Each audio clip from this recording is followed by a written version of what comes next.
We're really talking about a child experiencing a stress that's more than their capacity to manage. And so you'll see a variety of symptoms in children who have both negative beliefs about themselves and negative expectations of others. And you'll see a disruption of multiple kinds of systems. So you may see attentional problems, you may see emotional regulation problems, you may see somatic problems, you may see sleep problems, you may see a regression in behaviors such as enuresis, you may see, in some cases, an overcompliance because they're not feeling safe and they're trying to figure out what the adults need from me. When something's happened in a child's life, they're either going to become what we call hyper-aroused, so they're going to have a hard time soothing themselves, quieting themselves. They may be impulsive, aggressive, but really what's going on is they can't manage their internal state. Or they may become overly withdrawn, anxious, or like for some kids, they're overly compliant and perfectionistic.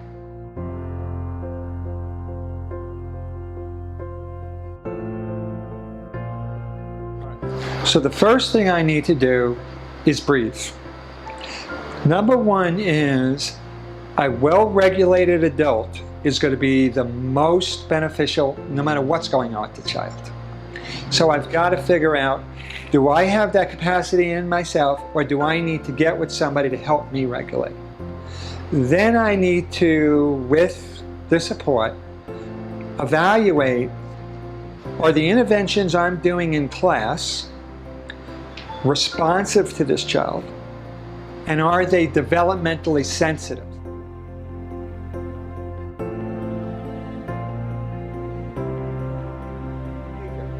What I find is when teachers begin to see the behavior a child or a family is engaged in through a different lens, they're incredibly creative at responding to that based on their whole packet of tools and experiences they have. So part of it is shifting the way we're putting meaning to the behavior that allows a teacher to begin to engage with that child in a different way, have compassion and understanding, which puts the teacher closer to the child as opposed to responding to them either with aggression and control or withdrawing and abandoning. We may talk about having more one-on-one time. We may talk about, instead of being in large groups, I'm putting you with one other kid that can you feel like this is not too complex of a social situation. I may, in some ways, talk about, we're gonna go out on the playground, but we're not gonna engage in competitive activities because it's too overstimulating and where you're getting in trouble. So I begin to think about what is the experiences this child needs with enough repetition to build in the resources they need to be successful.